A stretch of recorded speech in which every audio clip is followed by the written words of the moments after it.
જય શ્રી કૃષ્ણ ફ્રેન્ડ્સ, આજે આપણે બ્રોકલી અને વટાણાનું સૂકું શાક બનાવશું. તમે આનો લુક જુઓ, જે તમે રોજ ખાતા હશો એના કરતાં વધારે ખાશો એટલું ફ્લેવરફુલ છે. અને આપણે એકદમ સરળ રીતે ને એકદમ ઓછા મસાલાથી, કોઈ પણ ફેન્સી મસાલા નાખવાના નથી, એ રીતે બનાવીએ છીએ. સો બનાવવાનું શરૂ કરીએ. આપણને જોઈશે તાજી બ્રોકલી, ને બ્રોકલીના આ રીતે આપણે ફ્લોરેટ્સ છૂટા કરી કાઢવાના. મેં અહીંયા ફક્ત 5 કિલો બ્રોકલી હમણાં લીધી છે. અને જે બ્રોકલીનું આ જે સ્ટેમ્સ હોય છે ફ્રેન્ડ્સ, એ સ્ટેમ્સ આપણે યુઝ કરવાના છે, ફેંકી નથી દેવાના. સો સ્ટેમ્સને એકદમ પતલી પતલી ચિપ્સમાં અહીંયા બતાવ્યું છે એ રીતે કાપી કાઢવાના. સો આપણે આખી બ્રોકલી યુઝ કરીએ છીએ સ્ટેમ્સની સાથે. હવે આને પાણીથી બરાબર ધોઈ કાઢીએ. ને હવે એક પેનમાં લઈશું તેલ. ફ્રેન્ડ્સ, આપણે સૂકું શાક બનાવીએ છીએ એટલે તેલ જરા થોડું વધારે લેજો. તેલ ગરમ થાય એટલે રાઈ તતડે એટલે હિંગ.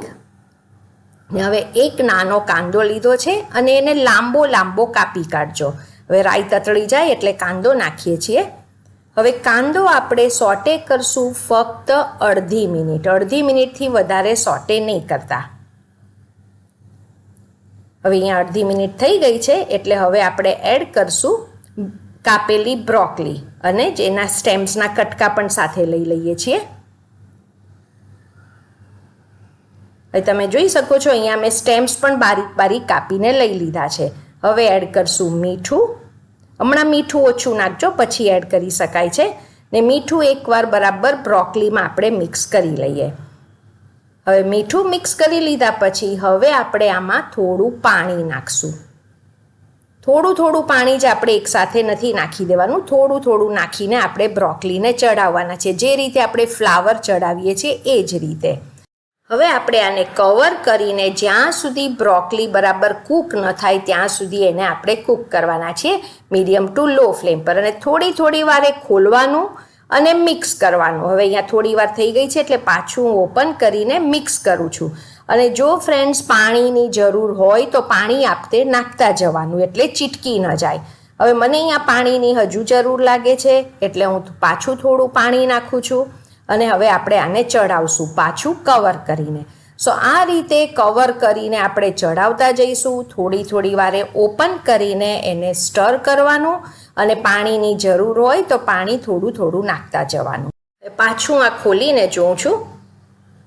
એકવાર મિક્સ કરી લેવાનું અને બ્રોકલીને અને સ્ટેમ્સને દબાવીને જોતા જવાનું કે ચડ્યું છે કે નહીં.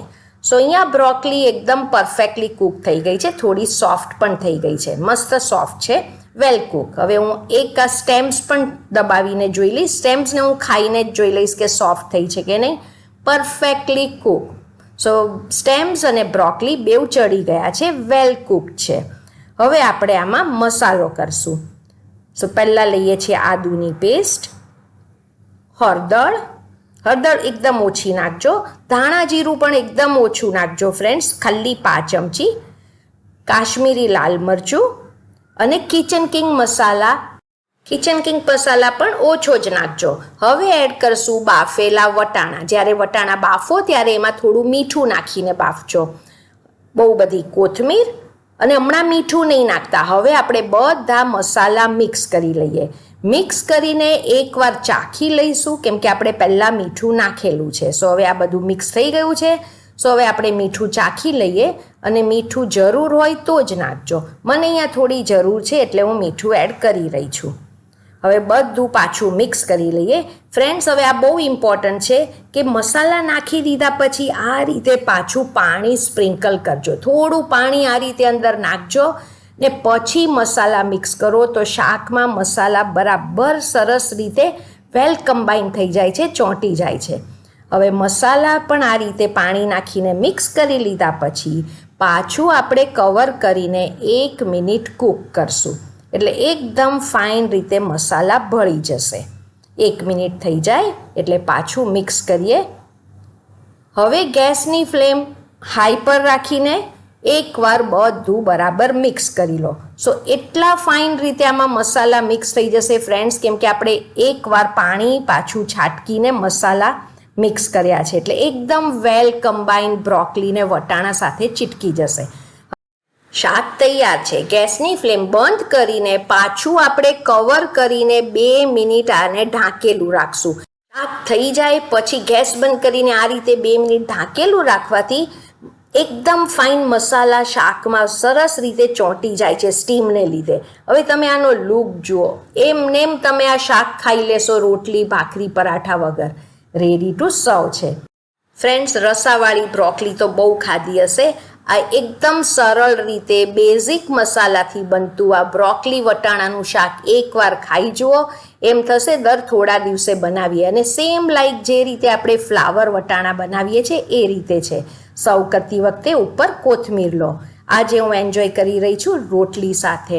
સુપર ટેસ્ટી અને હેલ્ધી. એક બાઈટ એન્જોય કરશો.